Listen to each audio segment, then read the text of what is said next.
It's true, bamboo bedding is dreamy to sleep on. That's why Quince aptly named their Bamboo Dream Quilt Set. Coming in 12 colors, you're absolutely going to love this quilt and 2 shams set. Starting at the softest of pinks and going all the way to a dark navy. It's going to be perfect for anyone's room. Your own, your guest rooms, your kids' rooms, maybe even back to the dorm bedding. Quince has everything you need to elevate your space, from bedding to soft organic towels, airy curtains, and premium kitchen tools designed for everyday use. And of course, as you know, Quince has gorgeous cashmere and other wardrobe essentials. And the best part, Quince's products are half the cost of similar brands. They partner with top artisans and cut out the cost of the middleman, passing the savings on to us. Thank you, Quince.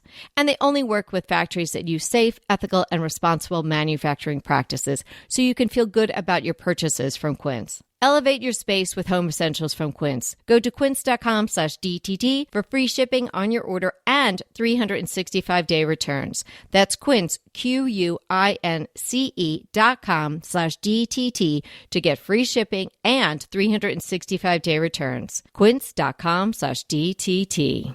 You might want to sleep on a few of these.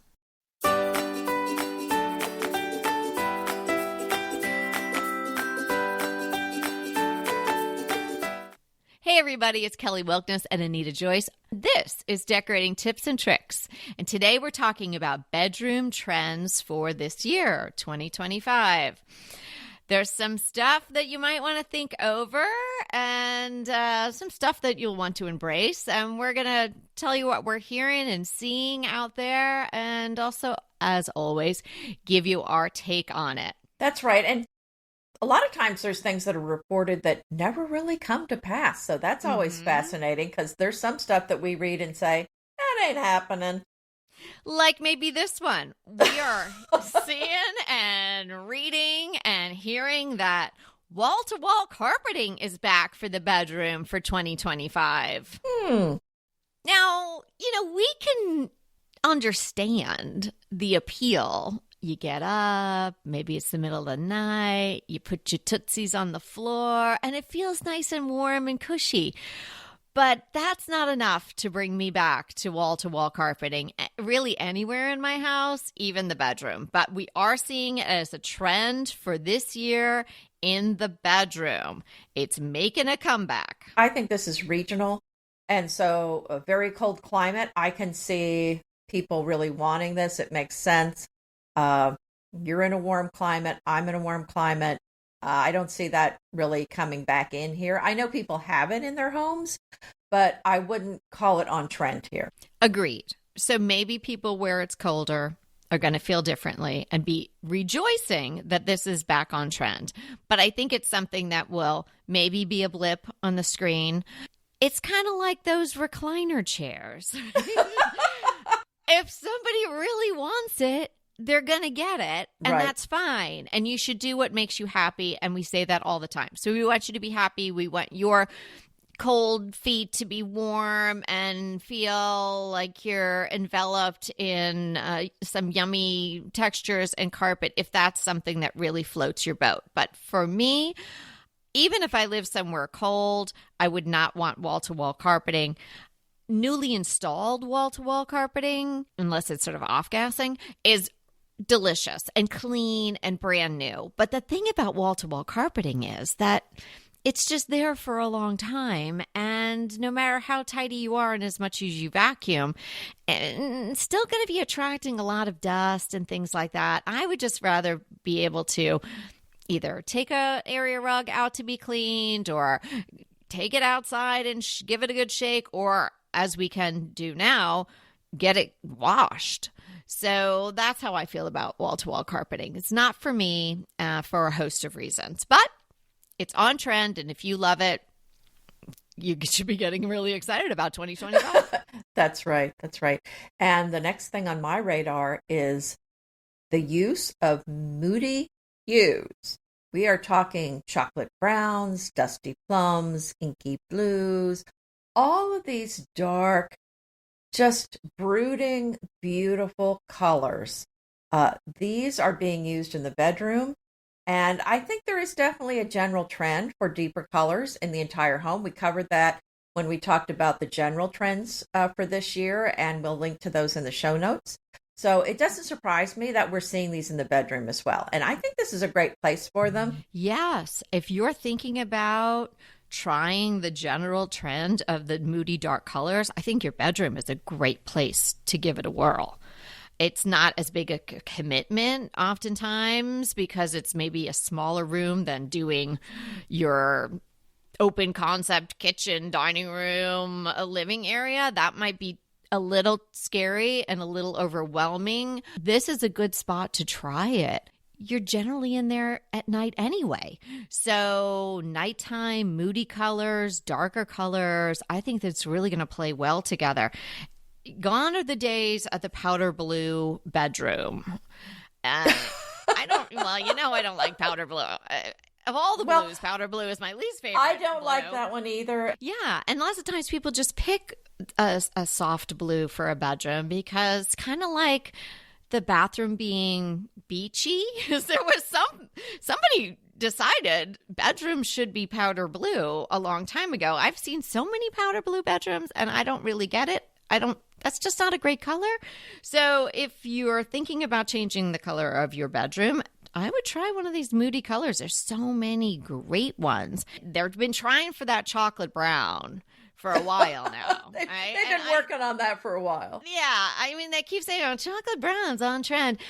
People are resisting chocolate brown, but hey, if you like brown, chocolate brown could be beautiful in a bedroom, and you could work it in with some neutrals and some texture and some chunky woven baskets and things like that. It could be really lovely, but so many. I love the idea of the plum that you mentioned. That could be absolutely stunning, and you could work that in with some of the lavenders and things that Anita really loves. So aubergine kind of color. Gorgeous. So I like that one. My bedroom is very saturated. It's not super dark, but it is a really saturated yellow, gold, Sudbury yellow from Farrow & Ball. And it's dark. It's not a light yellow. And I love it. So I don't really think of yellow as being a dark color. Is it more toward the orange? No, it's really sort of, it's that ochre mustardy color. Okay, got it. Yeah, so it's really, really pretty. And I love how it makes the white look so crisp. I didn't do the color drenching, which I know we get a lot of questions about these days because people are seeing that all over the place.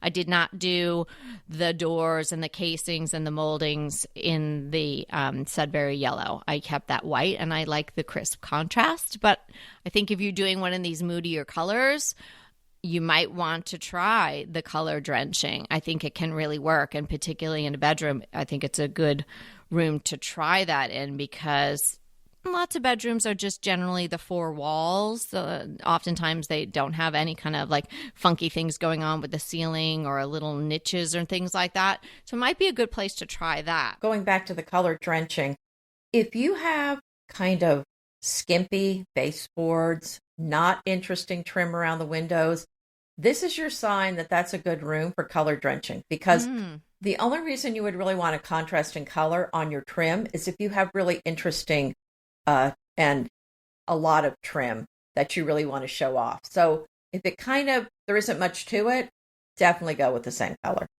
That's a really good point. Layers of pattern is another bedroom trend we're seeing for this year. Checks, plaids, large florals in the bedding, the shams, the blankets, a duvet folded at the end of the bed. Have some fun with it and try it. If you're a little nervous about mixing patterns, we've got some episodes that we've done in the past on that. You could give a listen to those. It's definitely going to make your room more interesting and I think cozier and more inviting. Like the powder blue, gone are the days of sort of the bedroom sets where you're going to get a patterned comforter and some shams and maybe some pillowcases, or even the sheets would be all the same. We don't want bed in a bag, right? We want to mix it up, right? We want to try new things. So even if you're doing solids, maybe on your duvet cover or your comforter and your shams, try out some pillows that are having different sorts of patterns. So the general rule is a bigger pattern, a medium pattern, and a smaller pattern. So mix it up. Be a little adventurous. Absolutely. And I am loving the pattern that's going on now. And it's interesting because this was very popular in the 90s, the time of Laura Ashley. Chintz was in, and it was pattern on pattern on pattern. It's, I would say, a little different now. It's more of an updated look. There's more beautiful, simple patterns available. A lot of block printed kind of Indian, beautiful prints that I think would be a wonderful thing to mix in with other patterns. So there's a lot you can do. I think there's less lace now, fewer ruffles. Yeah. But I'm here for the patterns and patterns. I'm so excited to see it. And really, for several years, I was going very neutral, and I am very much enjoying putting the color and the pattern back in my house. As you pointed out, in the 90s, even if you were spending a lot of money, it had that set feel to it. And maybe you wouldn't call it bed in the bag if you spent a lot of money on it, but it was still sort of a lot of the same pattern. And then maybe you'd have one other pattern in a little boudoir pillow. Now we're seeing lots and lots of different styles mixed together. So more modern, maybe more geometric, block print, as you mentioned, mixed in with these softer florals. And that's a great look. Hey, we'll be right back with the rest of the show, but keep listening so we can continue bringing you DTT. I can't stop using dupe.com. This is an amazing website, service, best friend. I absolutely love it. So you find something that you really want and it's too expensive, it's a budget buster. Then you use dupe.com and you can find almost the exact thing or very similar products for much less. So I was crushing on this incredibly gorgeous coffee table. I had it in my mind, I had it in my Pinterest boards, I had it everywhere, but I just didn't have it in my house because it was too expensive. When I learned about dupe.com, that was the first product that I tested. And boy, did I find some amazing dupes. And I purchased one. So the original was almost $3,000. And Dupe showed me many choices, all the way down to under $200. Now, you may think something this extraordinary is hard to use, but it's so easy. Just type dupe.com/ before any product URL in your browser, and boom, it instantly finds you less expensive alternatives. They even have an app and a browser extension you can download. No account required, no sign up required. It's completely free. That's completely free free to use. Stop wasting your money on brand names and start saving with dupe.com today. What about the hidden technology? I mean, that is definitely hot, hot, hot. That's underbed lighting, concealed speakers, charger stations. Nobody wants to see this technology. And there are things that people are doing to, if not hide their TVs, camouflage them. And I'm with you, no TV in the bedroom. I don't like that idea. We don't have that. If you want to watch TV in the bed, just pull your iPad out. I'm thinking, from myself, and the trend that we're seeing and reading about is really almost banishing the tech from the bedroom. We're so involved with tech all day long, and it's such an integral part of our day. Does it have to be part of your night? If you can, get it out of your room. I know we went through a period of time where, people had to work at home and you were scrambling around to find a space, and maybe that space ended up being in your bedroom, but maybe you're back in your office and going to work now, and you're not really working at home as much, but there's still a desk in your bedroom with papers on it, and that's maybe where you charge your phone. Is there someplace else you can put all these things, someplace else you could work from if you do still work from home? Is there another place where you can charge your phone? Do you need to have your phone in the bedroom? If you have teenagers and they're out and you want to know where they are and you're checking, yeah, I get it. That's definitely a need. But do you need to wake up and grab your phone and start doom scrolling? No, you really don't. Oh gosh, you're going to see something that isn't nice. Even if you're like me and you just follow dog accounts on Instagram now, and some choice decorators. But other than that, I don't choose to see a lot of the things that I am shown. So you don't want to wake up in the morning and start with that. No, that's a good point. That's a good point. I've read for your cortisol levels, you're not supposed to get on X first thing in the morning. So I do definitely try to avoid it. Oh my gosh. I've X'd that out of my life a long time ago, even before it became X. Yes, that was never my social media of choice. Okay, banish the tech was a good one. Make it deeply personal. If there's artwork on the wall in your bedroom that you just bought because it matched your duvet cover, maybe rethink that. There are better ways to display things on your walls and have them really reflect you, your personality, your family, what you love, and things that make you feel good. Well, obviously, we talk about that for all over the house, but isn't that important in your bedroom? I have a painting in my bedroom, and when I wake up in the morning, I do not have my phone there. I do not grab my phone. Where my bed is positioned and where this painting is, when my eyes open, I see it. And I love this painting. I love the artist. I don't think anybody can paint a cloud like Max Moran.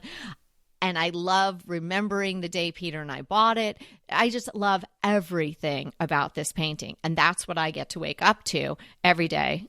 Well, when I look over the furry little heads of my dogs, I see that. And it really starts my day off well. So maybe think about putting something in your room that's going to have a similar effect. Do you have the doggy stairs for the bed? No, we just voluntarily pick them up and put them in. But what if they want to get out in the middle of the night? Well, they know how to ask, but they usually don't. They're very good sleepers. Oh, good, good. What about simple bedding? Let me jump in here because I did have something I wanted to share with everybody. You're not going to be surprised, probably, a lot of you, but we have a foster dog right now. Oh, my. Oh, my. Foster, you mean your new dog? No, I can't. This is great because I can't even be a foster failure because Princess has a family, but her family was impacted. Obviously, she was as well by the Eaton fire. So one of the fires in California, and they are not able to have her with them right now because their house burned down and they have to be in a rental unit that doesn't allow pets. So she's been at the Humane Society for quite some time while they were trying to find some place to go. So I haven't met them. I don't know them, but I know that story. And she is adorable. And we just picked her up yesterday. So she's fitting right in. She's a delightful little gal, all of 7 pounds. Oh, so she's about the same size as the rest of the gang? She's littler. Oh, wow. So she's adorable. We don't know how long we'll have her, but she slept through the night. So it's all good.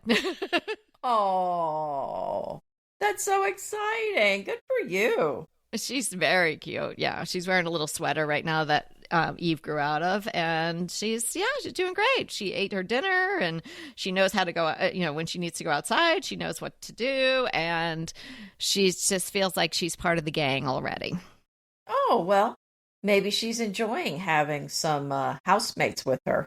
Maybe she's from a single dog family. Yes, well, yeah, and it was so crowded at the Humane Society because they're taking all these dogs in that need boarding, and they're also taking in dogs that they're finding that had burns, and of course the normal stray population that might come in. So yeah, she's been treated well there, but they're having to put them in crates. I mean, there's just not enough kennels. It's got to be so much better for her to be in your house. I mean, that's got to be stressful being there at the shelter and all the dogs are barking and they're just stressed, and it's so much better. Yeah. No, it's great. And her little tail keeps wagging, so I think she's happy. But yeah, so bedroom trends for 2025, small dogs in your bed. I'm starting that trend strong. Yeah, I can see that. Wow. Back to simple bedding. And so, I already kind of talked about fewer ruffles, but also fewer pillows on the bed, not as complicated. So I am definitely seeing fewer pillows. I have not cut back. But I don't think I have too many, but I feel like I have just the right amount. Yes. Well, I mean, that's you deciding you don't have too many. Other people might think, but it's what works for you, Right, right? I mean, some exactly. people don't want to take a lot of pillows off the bed. I love my pillows. I love making my bed and putting them back on. Oh, me too. I don't think I have too many, but it's, it's all relative. Well, and here's another thing I want to say, and I think this is always the best choice, and certainly I would say it's on trend. Natural fibers. Yes. Focus on those natural fibers, cotton, linen, silk, wool. Stick with those, and I think you're going to be in a lot better shape than something that is a synthetic, because it's just not as nice on your skin, for one thing. You're face planted on those materials for hopefully 8+ hours a day. They ought to be organic and good and natural. Talking about the pillows, so if you are a person who wants to pull back on the number of pillows for some reason, or you live with somebody who doesn't like a lot of pillows, or you just don't like a lot of pillows, but you want something on the bed, I love this look, and I know my co-host does as well, is the long lumbar that goes across the bed. Oh, yeah. You just do one. So you don't want it to look like a snake. You want it to have some width or her height, whatever you want to call it. You want it to be not too skinny, right? So you want it to have some width to it up and down as well as side to side. And you can do this in any sort of fabric that you'd like. It's also an easy thing to make if you're a person that can sew, or you could take it to your local dry cleaner or someone like that could just sew you up a quick cover for that. So get a long lumbar insert, and then you could do whatever fabric you wanted. That's really easy. Or you can buy them, of course. A way that I would handle that is, depending on the size bed I had, I would have some shams, some Euro size shams, and have them sitting against the sleeping pillows. So if you had maybe a twin, you'd have 2, or if you had a king, I suggest 3 Euro shams, and then you just have that lumbar running across it. It looks really elegant. Yes, I love the lumbars. I think I have at least 3 beds with the long bolsters on them, and the longer ones definitely have an elegance to them that the smaller ones don't. So I would go with the longest one that you can handle on the bed. It really is a pretty look. And I still have the Bella Notte one that I got several years ago that is the prettiest one that I have. Yeah. That's when we worked with them, right? That was great. Yes. It's blue velvet and it's silk velvet. Oh, it's just gorgeous. Statement headboards. You could really have a lot of fun with this. Headboards are, okay, whatever, wood, metal. No, think out of the box. They can be material. We've seen that the past several years, a lot of neutrals, maybe tufted, but go beyond it, right? You can have different shapes. They can have arches, maybe scallops, and have it done in some unexpected, vibrant fabrics. You can find them ready-made, but you could also have something covered. Upholstery is not inexpensive, but a headboard is fairly straightforward. So that might be something that you want to explore. Anita probably can tell you how to do it yourself. There's also a company called The Insider, and what they do is they take different shaped pieces of furnishings, headboards, ottomans, and they'll have them offered in like the muslin material, but then they'll have a lot of different fabrics that you can customize. Ballard has some options for headboards too in their variety of fabrics that they offer. So I think that can be really great, especially if you're going to do a pretty simple bedroom, maybe not a lot of art on the walls, and then the headboard can act as the real focal point. Well, if I had it to do over, and actually going forward, if I'm doing any more upholstered headboards, I'll probably do a pretty simple shape and then go with slip covers for them so that I can change it out as my design aesthetic changes or the fabrics in the room change. Because that's the problem with the shaped headboards, is it once they're upholstered, you're not really going to probably go get that changed all the time. And if you buy them from the store, it's probably just going to be a solid.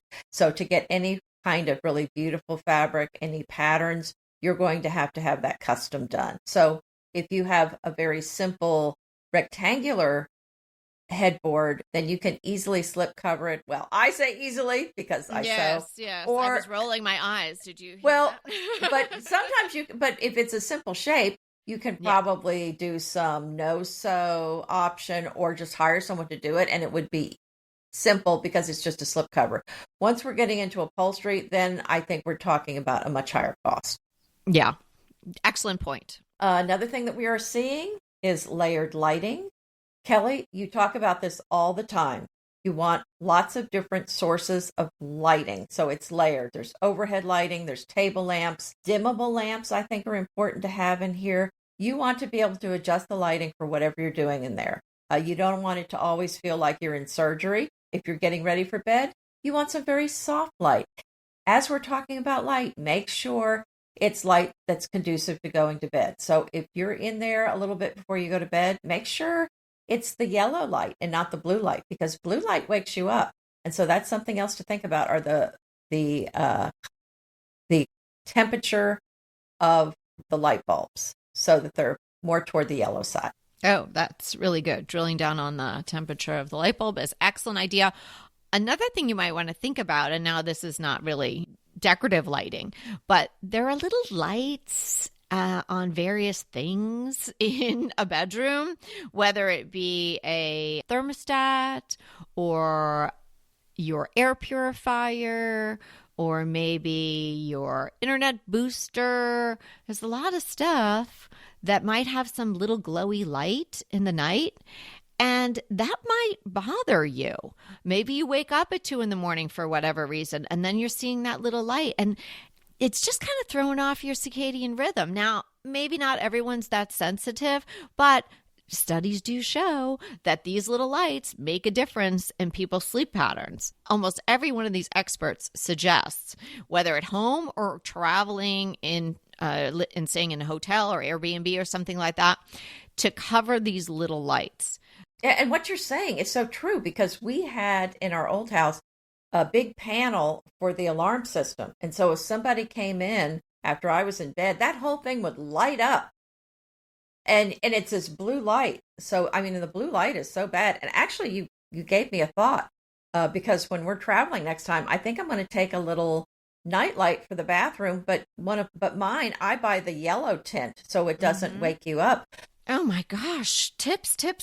Back into the bed. We talked about statement headboards. Traditional beds are on trend for this year. So when you think of a traditional bed, you think of a 4-poster, a spindle, a canopy even. But like all the traditional trends, when they come back around, it's tweaked. If you think of sort of the old restoration hardware before they went Gustavian, before they got more modern, in the way back when they first came out, right? They were big and chunky and dark wood, or, Ralph Lauren was making beds like that, like really heavy looking beds with carving, and the 4-posters or the spindles or even adding a canopy. Well, they don't look like that now for the ones that are on trend in 2025. Much more slender profile, oftentimes in slender metals rather than wood.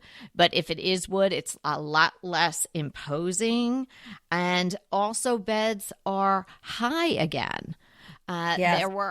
Beds were high.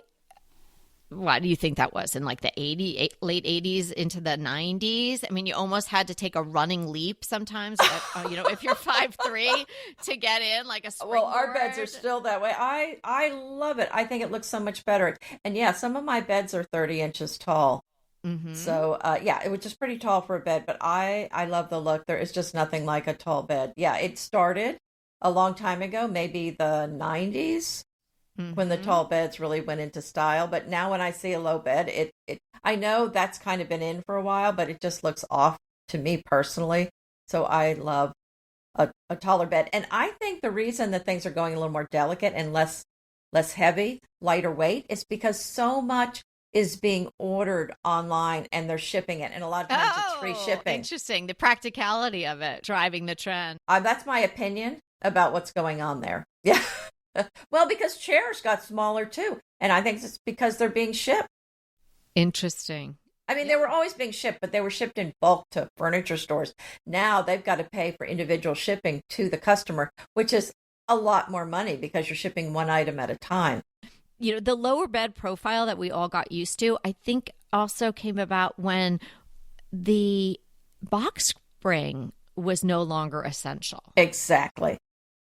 So we all just kind of got used to seeing beds much lower to the ground, but it is lovely to have a higher bed. And we are not saying that you should stuff all your extra stuff and clutter under your bed. That's not a good thing to be doing. But, No. you know, if you had some nice storage under there, it also does give you a little bit more room and you were able to put some things under there, you know, that could be helpful. So if you wanted to have a higher bed for being on trend, or you just enjoy a higher bed, or you need a little extra storage, you can add risers. A lot of you probably know that. You can actually buy a pack. Sometimes it's 4, but depending on the size of your bed, it might be 6 because maybe you have a center post underneath there too. And you can jack your bed up pretty high. And then, you know, you obviously want to do something with some sort of bed skirt, and it doesn't have to be you know, like a Laura Ashley version of frills and ruffles. It can be very tailored. You can do one of these long drop bedspreads that we used to sell at Bespoke that Anita loves. So there's a lot of ways to deal with that, but a higher bed could be really pretty and very inexpensive to get a set of the risers. Absolutely. And how about biophilic design? This is using real plants in the room as well as florals and patterns with leaves and plants on them. You're trying to bring that feeling of nature into the room. And I think that is also very refreshing and very restful. And that makes sense in a bedroom. Yeah, add a plant. It's going to definitely improve your air quality in your room. You know, maybe if you have an air purifier, that's terrific. But if you don't, or even if you do, add a mid-sized plant or go for the really big plant that I always encourage everyone to get. And it's going to really help your air quality. How about a hardworking closet? It doesn't matter how big it is. I miss mine. Oh, yeah. Your closet was so good. We even had podcast recording in your closet. That's right. It was my podcast studio, but it had room for a desk, 2 chairs. There was a wall of drawers. And then on the sides, we had his and her side for hanging your clothes, which was really wonderful. And then I had a section of shelves for my purses. Yeah, I miss those days. What? Reminiscing with your closet. And now I'm back to small closets, and that's just the way it is. So, I mean, but that's okay. That's okay. But if you're designing a new house, I would definitely go for a large closet so that you have room to get dressed in there and you can use it for other things and you have plenty of storage in there. Yes, but I do find it's not necessarily that people need more space, like, oh, I need to knock through a wall and get a bigger closet, but they need the right space and they need to use the space that they have in the most efficient manner. And I don't see that happening out in the real world very often. It wasn't even really happening in my closet. My closet is a walk-in, but it's kind of like a galley style walk-in. You know, you can just go down the middle. I certainly don't have room for a desk and a chair. And, you know, if I turn around and I have my elbow out, I'm hitting clothes and maybe knocking some shoes off a shelf. There's definitely enough space for all my things. And now, in the last, I don't know, maybe a year or two, it is really functioning well for me. I had a long think in there and I figured out how I could do some shelving on either side that would be great for my purses and also stacking jeans. And I went all the way up to the top and I have a little step stool in there for the things that are all the way up at the top that I don't use that often, but I still want to be there and I want to be able to see it because if I don't see it, I'm never going to use it, right? So think about your closet. You may not need to do anything dramatic to really make it function much better for you. And here's another thought. I'm saying get that tech out of your bedroom.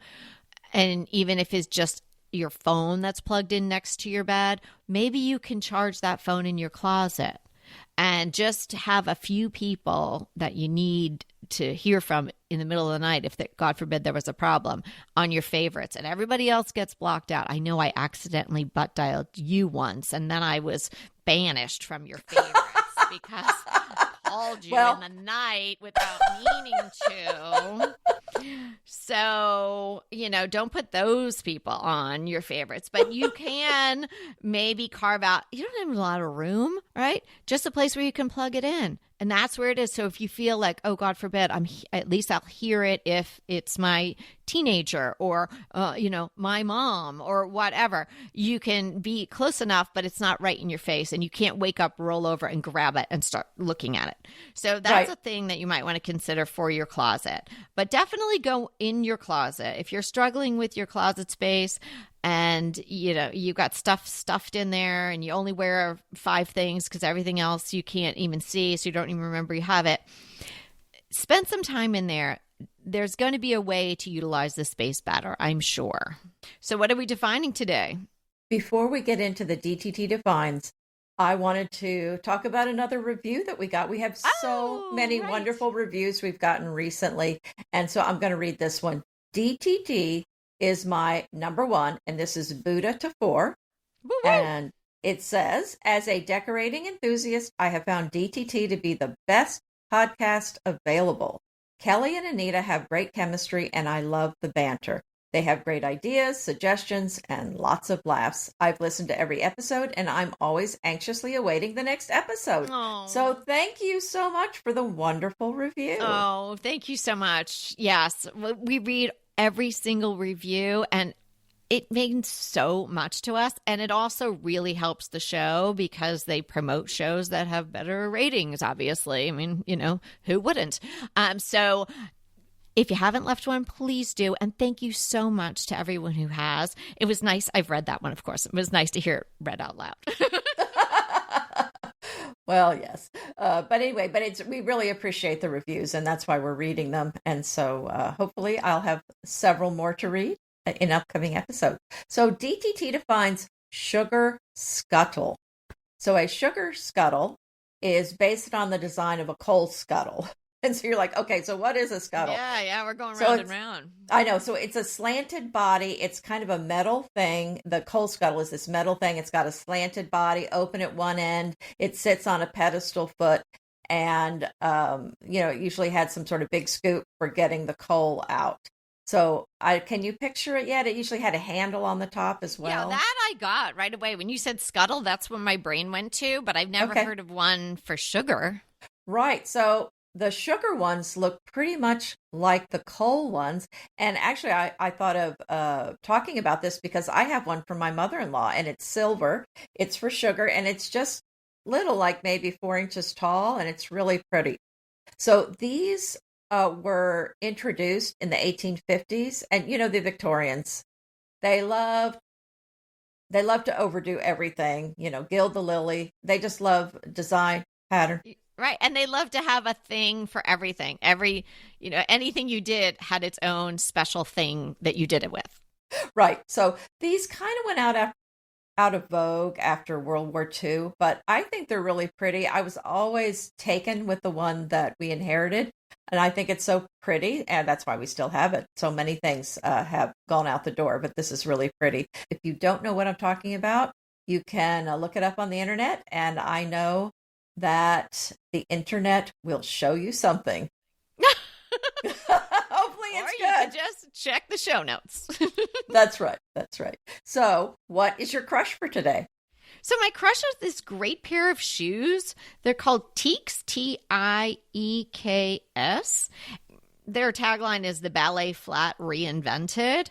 They're so comfy. The uppers are all leather. There's a foam cushion. And the great thing about them is you can fold them.